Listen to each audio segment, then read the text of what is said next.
from Laos หญิงลาวทั้งงามทั้งเก่งล่าสุดหญิงลาวอีกคนสามารถเส่งผ่านและได้เฮ็ดเวียกในสายการบินดังระดับโลกคือน้องฟ้าใสจินลีนรสิงห์ติดท็อปสาวมิสแกรนด์อินเตอร์เนชั่นแนล 2017 ด้วยอายุน้อยที่สุดหลังจากที่คว้ามงกุฎมิสแกรนด์ลาว 2017 เปิดใจว่าจะได้มาบ่ง่ายเลยเข้าฮอบตกฮอบดีใจและเสียใจก่อนจะสมหวังได้เข้าเฮ็ดเวียกกับสายการบินระดับโลกอย่างอิมิเรตส์ฟ้าใสจินลีโพสต์ผ่าน Facebook ส่วนตัวว่าเก็บไว้หลายเดือนแล้วเขามีอย่างจะบอกกว่าจะได้มาบ่ง่ายเลยเบื้องหลังคือสู่ชีวิตสุดๆฮ่าๆเป็นบอนทำอิฐที่สมัครเวียกหลังจากเรียนจบแล้วก็สมัครไปเรื่อยๆเข้าฮอบตกฮอบดีใจเสียใจกลับมาพัฒนาตนเองใหม่เดินทางไปมาเพื่อสัมภาษณ์ทุกครั้งที่สัมภาษณ์แล้วก็จะท่าหับโทรศัพท์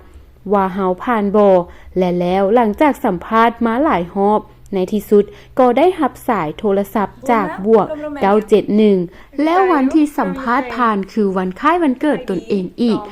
ถือว่าเป็นของขวัญวันเกิดอีกหนึ่งสิ้นที่ยิ่งใหญ่ที่สุดขอบใจทุกคนที่ซัพพอร์ตตลอดเด้อขอบใจรุ่นเอื้อยรุ่นอ้ายคนลาวที่ผ่านมาก่อนหน้าเฮาถึงตอนที่สมัครเฮาบ่เคยเจอกันแต่ย้อนมีคนเบิกทางมาก่อนเป็นตัวอย่างว่านี่มันเป็นไปได้อยากบอกว่าฟ้าใสบ่แม่นคนดีมาแต่ไสเฮาบ่ได้เพอร์เฟกต์หั่นนะบางทีเฮาก็ผิดพลาดแน่คือมนุษย์คนหนึ่งแต่ก็หวังว่านับจากนี้จะเฮ็ดให้ดีเฮ็ดให้เต็มที่และขอให้ตนเองมีความสุขกับสิ่งที่อยู่ข้างหน้าในปัจจุบันขอกำลังใจจากหมู่ๆให้คนบ่เพอร์เฟกต์คนโกโก้คนนี้แน่เด้อ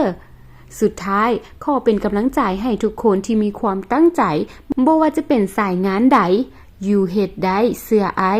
สำหรับเส้นทางสู่เวทีประกวดนางงามของฟ้าใสจินลีนรสิงห์น่าสนใจที่สุดในเส้นทางการเรียนกับการเฮ็ดเวียกเข้าประกวดมิสแกรนด์ลาว